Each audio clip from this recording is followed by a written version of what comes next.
before I get a chance to read it, it was passed on to his evaluator. Laura, would you tell us what the title of the speech is? I'm actually evaluating Anthony. Okay. Oh, I Glenn. evaluate how to become a professional speaker, like Brickey. It's 12 to 14.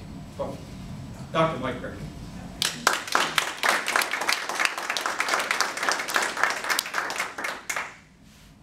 Did you ever have a day when you just want to strangle your boss's neck? You want to tell him where he can stick it? And then you have fantasy. I'm getting more good at public speaking from Toastmasters. I wonder if I could be a professional speaker. Well, you've come to the right place today because I'm going to talk about how to become a professional speaker. You don't need to take notes because after I finish, Charles is going to pass out an outline of the 3 things I talked about not to do and the 8 pathways to becoming a professional speaker. The first thing you don't want to do is don't quit your day job. You're going to need some money for marketing. You have more contacts and connections when you're employed and probably more credibility when you're employed. Making a living at professionally public speaking is pretty tough. Second, there's a philosophy, build it and they will come. You know, get a website, get a few business cards, maybe pay a little for advertising, and the people will start calling you, begging you to speak for them. It's not going to happen. To make it in professional speaking, you have to do a lot of active marketing. Now, you may think, well, I'll get listed with the Speakers Bureau. Humorous Amorous Bierce said, a banker is a person who will lend you money if you can prove you don't need it. Well, the Speakers Bureau is an organization that will list you as a client if you can prove you're so successful in the speaking business you don't need them anyway.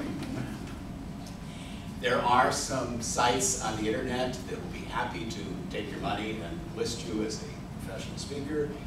You're not likely to get any business from that.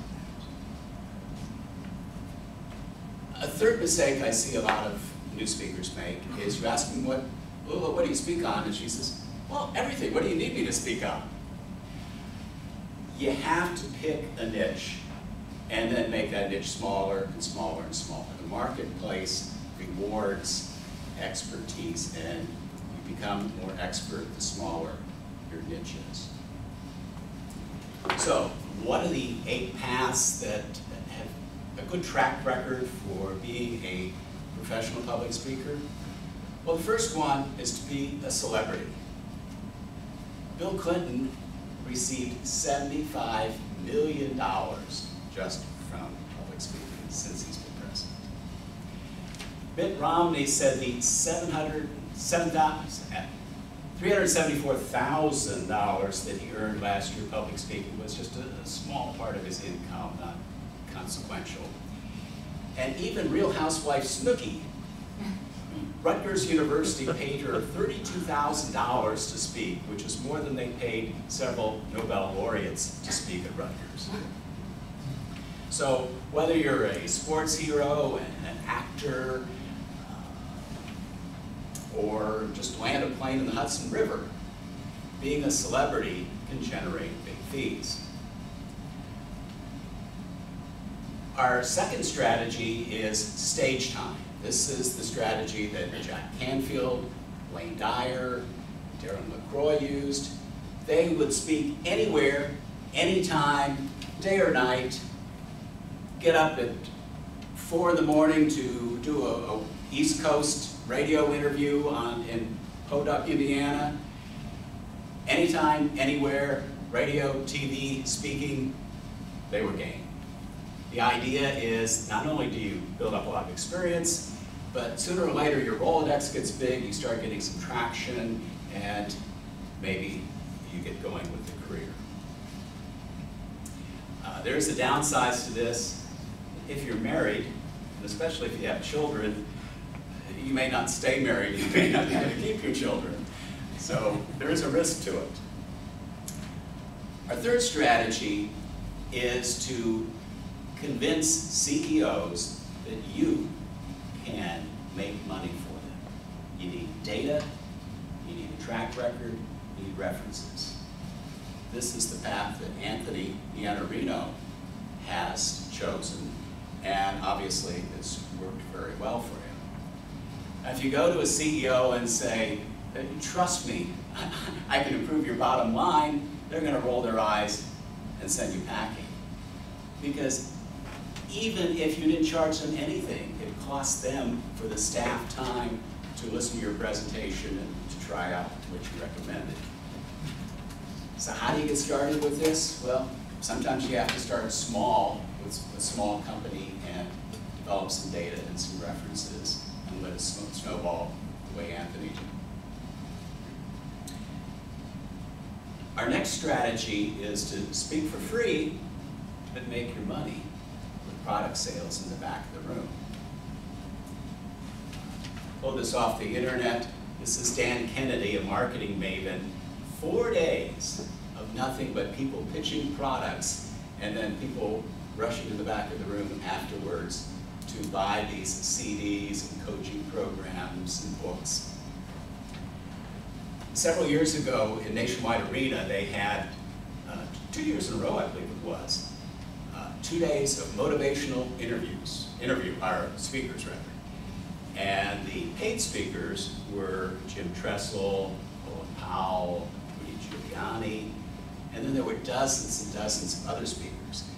And in front of a half-packed Nationwide Arena, they would tell you about how you can make $1 million flipping houses, or you can make a killing in the stock market, and here's how. Or we can cut your taxes in half if you only buy my system. And they'll get you so worked up and believing that this is a solution to your problems that hundreds of people go to the back of the room and buy those products.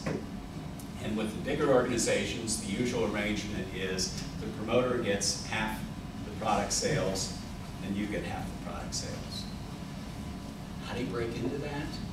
Well, there's nothing to stop you from getting a speaking venue, whether you rent it or have somebody that will let you use it, sending out lots of flyers, calling your friends, getting on Facebook and everything, speaking for free, and then selling your products in the back of the room, or selling those pound cake recipes.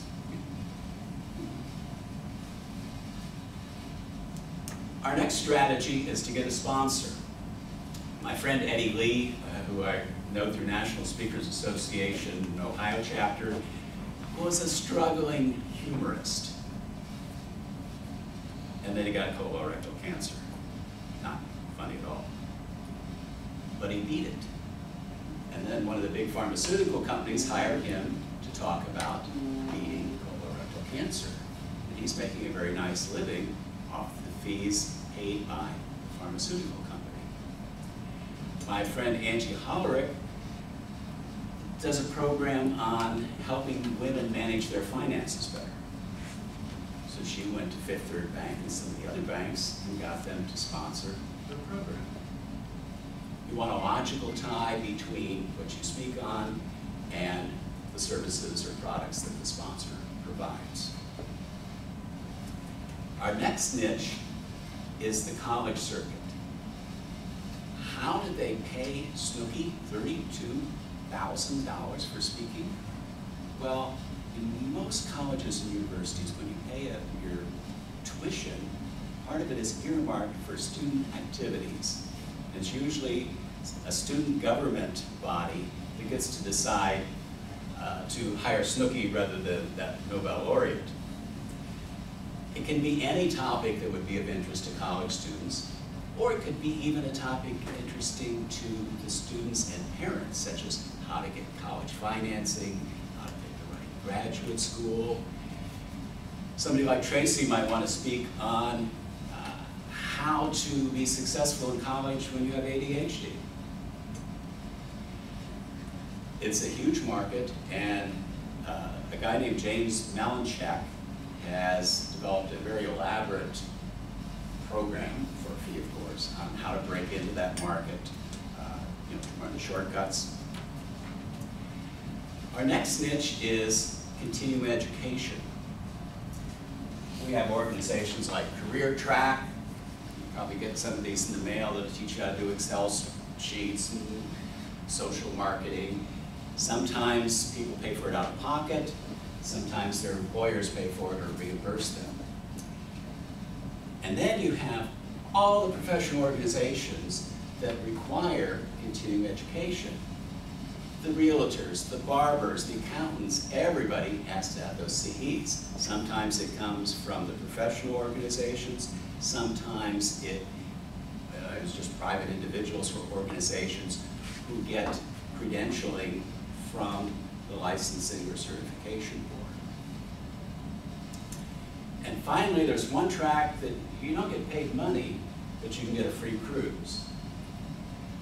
Cruise ships hire thousands of people for entertainment and for speaking on any topic that you can convince them that people taking a cruise would like to hear or see.